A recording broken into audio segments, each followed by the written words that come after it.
Thanks for watching News 12 on your side.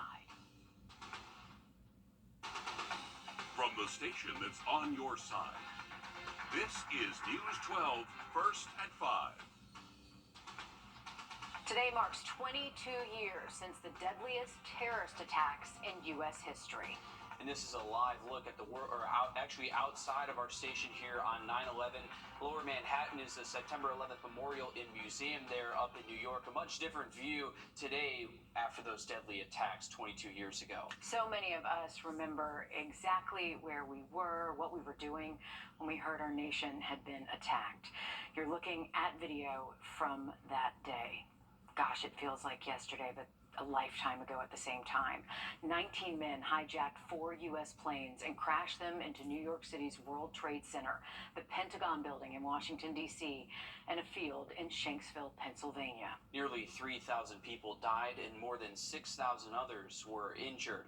And this morning, Columbia County fire rescue crews honored heroes who ran towards danger after those terrorist attacks. For the first time, firefighters climbed the equivalent of the flights of stairs at the World Trade Center at the Columbia County parking deck in Evans. Our Hallie Turner was there today. And Hallie, they say this was a day to honor their fellow first responders who battled flames, smoke, and debris on a much larger scale. Yeah, Captain Parrish tells me these firefighters knew the odds were against them, but even with all of their gear, the heat, and the pressure on their back, they climbed. Parrish says the climb is something that is done all over the world on 9/11, but it's a first for Columbia County. At 8:15 this morning, the ceremony began. Columbia County law enforcement, firefighters, EMAs, and even community members gathered to show their respect and give back. From the last call to sirens and the 911 call, people had the ability to travel back in time to get the full picture of September 11th. At 8:45, the same time the first Twin Tower was struck by terrorists in New York, the next generation started their climb. Climb knowing that it was against them, but they thought they could win that day. And that's why we remember it, and that's why we do the stair climb, because people that were not born are now in our fire department. And so it allows them to feel what they did instead of just having a ceremony. They actually get to experience what those guys went through. And coming up all new tonight on News 12 at 6 o'clock, we'll hear from those who were in New York 22 years ago and what it means for them to see this next generation learn and climb, never forgetting this part of American history. All right, thank you for that, Hallie. A somber day, but also an important one. Absolutely. That they showed with their actions. Absolutely. Thanks for that, Hallie. In Columbia, South Carolina, many gathered to remember the lives lost during 9/11. Each family placed a white rose into the wreath as the bagpipes played. The remembrance featured speeches from Governor Henry McMaster and from the heads of the 4 agencies which lost a public servant recently. It also featured several stirring renditions of patriotic songs from the White Knoll High School Choir and from a Richland County Sheriff's deputy. The keynote speech focused on how America defines the term hero. We're talking about heroes out here. We dishonor them when we use the word hero as a participation trophy. From my perspective, that's absolutely disgusting. It's only the actions of our true heroes at home and abroad that stand every day and night for our liberty and our freedom, as way too many try to take it away from us. And we will have much more 9/11 coverage in our next half hour as well. But right now, let's go ahead and check in with First Alert Chief Meteorologist Riley Hale.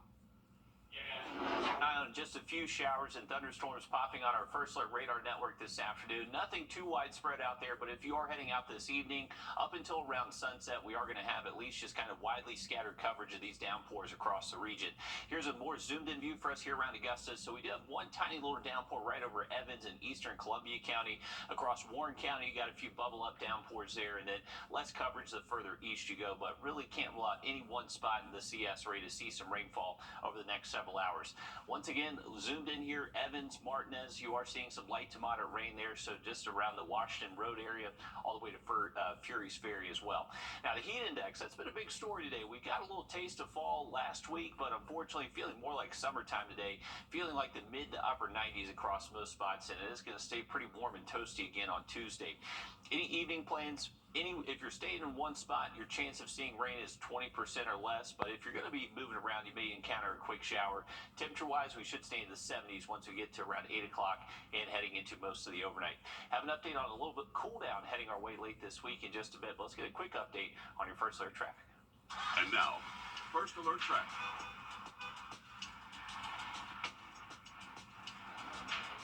All right, this is a live look outside of our building. This was the downpour we just had our eyes on from our radar network right over Evans there in Columbia County. Looking at the roadways, not too bad there on I-20 or Riverwatch Parkway. Looks like traffic is moving smoothly. Going out to Grovetown next, you can see a distant downpour there over on the South Carolina side of the river from Grovetown. Pretty cool view. Looks like Lewiston Road, exit 190 there, not too congested, so you should be able to get A to B fairly quickly. We'll have an update on those cooler temperatures late in the week in just about 10 minutes. All right, thanks, Riley. A lot of South Carolinians with an interest in high school sports believe the playing field isn't fair right now, especially when it comes to the state's public charter schools when they're on the field. But the answers to who's to blame and what the solution is depends on who you ask. Our State House reporter Mary Green explains why state lawmakers are now stepping in. The chair of the House Education and Public Works Committee says this is an issue she hears about constantly from people all across South Carolina. At an elementary school, parent write me and say, my child plays soccer. My child is serious about soccer. And you need to fix whatever the problems are before my child gets into that arena. And we need you to do this for our children.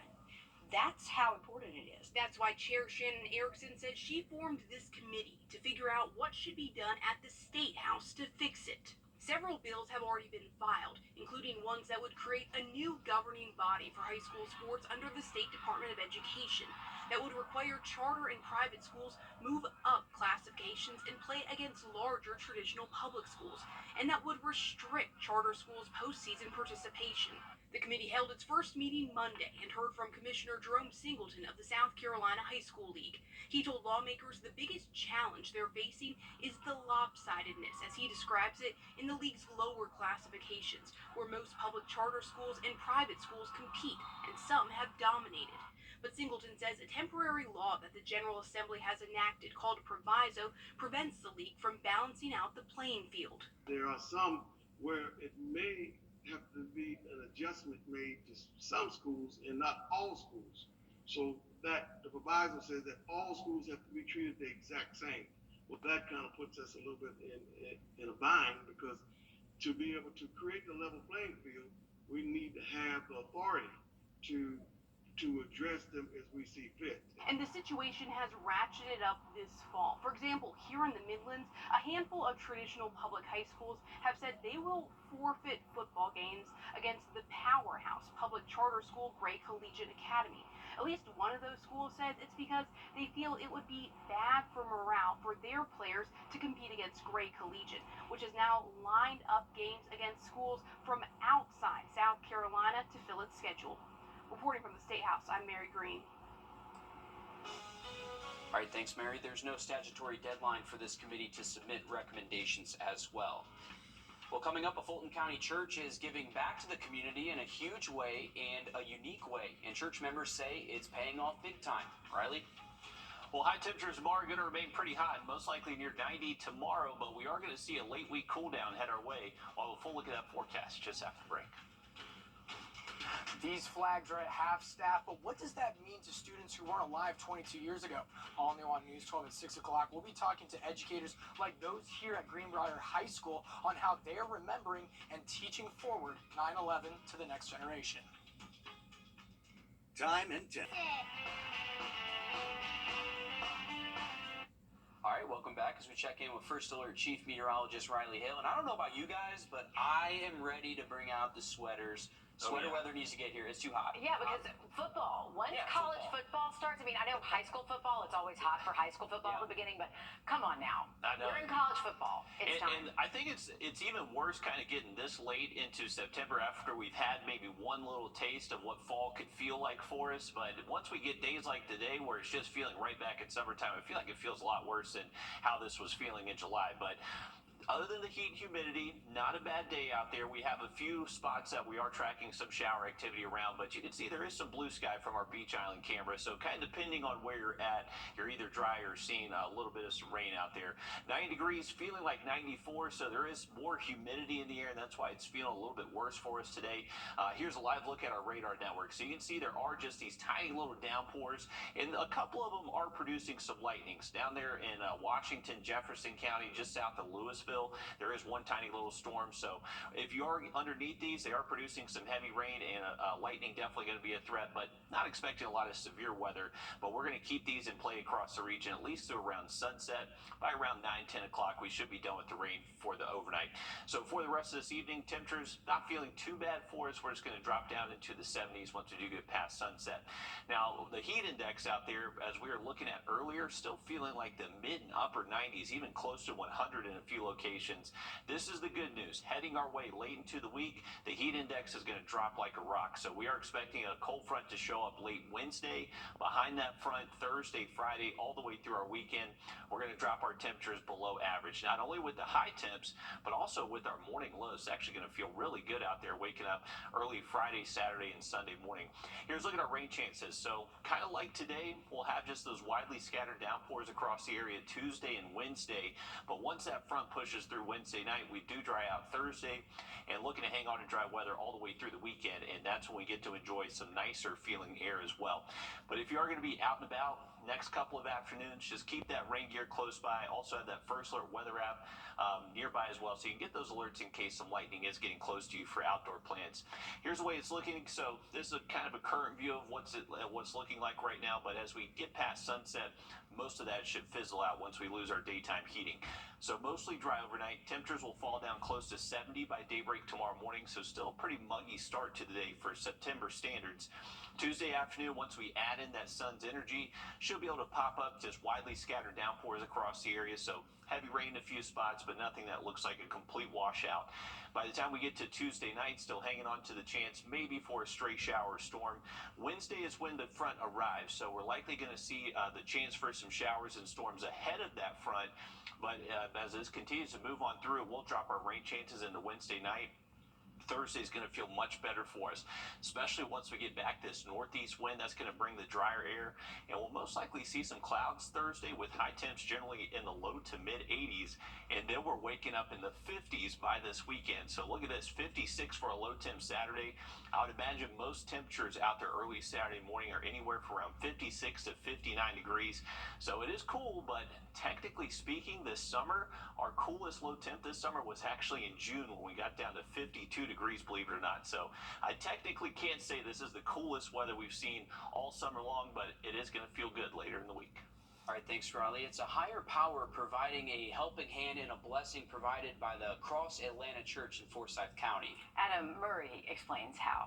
Here's your prayers. Preaching the Word of God is one way Cross Atlanta Church is impacting the local community. However, during the past 10 years, their main mission has been servicing those in need. Again, we want to move outside the walls of this place and not just think of ministry as some service. Lead Pastor Josh Mayo and his congregation found a unique way to make a big difference in the lives of thousands of people. I mean, we've all been at the place where you just couldn't pay for that bill, right? You just couldn't pay for that that unexpected situation. And to have someone, literally an answer of prayer, come out of left field and say, hey, your debt's been erased. There's nothing more like Jesus than that. The Cumming-based church is relieving medical debt owed by more than 2,400 people living in Fulton and Forsyth counties. Through the process of a third party, they were able to give $15,000 to a debt relief company and negotiate more than $2.5 million in relief. It's about $10,000 per family, and when you think about, like, my wife and I have been under medical debt. Our children had deficiencies in their immune systems, and we've been under medical debt, and that is just a crushing burden to people. God has taught us that we should love our neighbors and love others, and that's what we try and do. And when he tells us to do something, we try and listen. And to commemorate the occasion, the church scheduled a debt relief ceremony with their congregation later this month. I think there's not a better metaphor for the church and what Christians are supposed to be than individuals who relieve debt. I mean, Christ was a debt forgiver, and this is kind of the way we want to model our lives as well. And that's really awesome to see the community come together and support them. That debt can be a big deal for a lot of these families. That debt can make people lose their homes. It is just countless ways it can affect their life. So what an incredible so cool. gift. Yeah, that's... You love to see people doing stuff like that. That's so awesome. cool. There's hope. There's hope. All right, well, hospitals across the country are supposed to post their prices online, but next, see what our investigative team found when searching. First Alert Radar, powered by Jim Hudson Lexus Acura Cadillac. Cracks in your brick. Pregnancy Care Center. Whether you're a farmer, hunter, contractor, or weekend warrior, North Augusta Customs is your authority in trucking accessories. From hitches to step bars, toolboxes to tonneau covers, leather interiors, or window tinting, North Augusta Customs is committed to being your go-to shop. Your exclusive dealer of spray-on bed liners and truck gear accessories by Linex, both backed by a nationwide lifetime warranty. North Augusta Customs, located just across the river on Jefferson Davis Highway and on nacustoms.com. If you're... More hospitals are following a 2-year-old federal law to put their prices online, but our national investigative team discovered it's still difficult for some consumers to navigate many of these websites. Finding a price for a procedure isn't always just a click away. Consumer investigator Rachel DePompa speaks with experts about the price you pay and what's being done to make it even more transparent. Shopping around for a new car? Easy. Same for finding the cost of a new home or a plane ticket for a trip. And it's supposed to be that way if you need the cost of a hip replacement, a CT scan, or MRI. Hey, once you go to the hospital, say, oh, we got you, we're going to take care of you. They hit you with that bill. Boom. That's too much money. Medical bills are no longer supposed to be a surprise. We're now 2.5 years into a federal rule that requires hospitals to post their prices online. So you know the cost of a procedure before you have it. But is the hospital price transparency rule working for consumers? Oh, I wish I had known how much this was going to cost, because I wouldn't have gotten the stitches, or I would have gone to urgent care. Have not tried to access that, was not aware of it, but that is good to know. Every hospital in the U.S. is required to provide clear, accessible price information online in 2 ways. They must post a comprehensive machine-readable file listing prices and services, and display a consumer-friendly version. We tried to find the prices at 74 of the nation's largest hospitals. We were able to get to the price calculator for about 77% of those hospitals, but finding the actual cost estimates for procedures wasn't always easy. The cost estimator tools, they're not always on the home page, and often it takes several clicks of a mouse or opening several tabs just to find anything. There is a search bar at the top of most hospital websites, but just typing in something like hip replacement price often leads to no results. You have to know to type in a key phrase like hospital price transparency to get to the list of prices where you can find out the cost of your procedure. Sometimes the price calculators are buried at the bottom of the home page, and you need to add in personal information like your name, date of birth, and insurance to find the price. Sometimes sites let you search without insurance. It would take Dog the Bounty Hunter to find out where on their website they posted it. You've got to click here and then click there and click there and click there, and then you get there and it's written in a foreign language.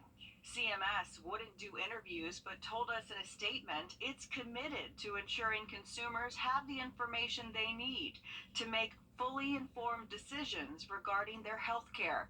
We expect hospitals to comply with hospital price transparency requirements. Molly Smith is with the American Hospital Association, which lobbies to lawmakers on behalf of hospitals across the country. Smith says we're still in the early stages of figuring out how to make this work, but adds last year CMS found about 70% of hospitals were fully compliant with the rule. The more familiar everybody becomes with these rules, both hospitals and patients, that they will be increasingly easier to find. Experts suggest asking your doctor for the billing code on a procedure and calling your insurance company to try to get an accurate price. If you can't find the cost of a procedure on a website, you can also look up the contact information for the hospital's finance office and give them a call. For Investigate TV, I'm Rachel DePompa. CMS is now updating its rule to streamline how hospitals post price data. It's also considering naming hospitals that are not complying on its website before penalties are assessed. And if these changes are solidified, hospitals would have until March 1st of 2024 to comply. Riley? Well, guys, it's only Monday, but we can always look forward to the weekend, and we are really looking forward to this weekend's forecast. We're going to wake up in the 50s in the morning, and afternoon highs look to stay below average in the 80s. Now look at that 7-day forecast just after the break. Remember the glory days? More than 50 dogs showed their surfing skills at the Rancho Santa Fe, California beach Sunday. The canines and their owners took part in the 18th Helen Woodward Surf Dog Surfathon. That's a mouthful. Yeah, it was. Got through it, though. Raising funds for orphan pets at the center. The best in surf winners were Sugar in first place, Delilah in second, and Guinness in third place. They don't tell us the breed? Oh, no. Dalmatian. Well, there's a Dalmatian. We just figured it out for Some you. of them are Heinz 57s because Yeah. they're definitely Good benefiting mix. the. Look at that. That's Look at the dog. Look at the bulldog. They're always good. They got that low center of gravity. That's Good right. Skateboarding, surfing. But dogs of all sizes doing it. It's Yeah. not really a size That thing. one does Think not about look this, happy. too. Yeah. That one's like holding on for dear life. It a little bit. That's good stuff. Fun time. It looks like it was a little bit cloudy there. We got some clouds overhead for us, and some of them are producing some showers and storms across the area. This is a live look from our Beach Island camera. You can see a mostly dry look, but there is one tiny little downpour over Evans crossing over the river, and there's more of these around. So stick with us. We're going to have many more updates coming up on our First Alert Radar Network and looking ahead to that 7-day forecast.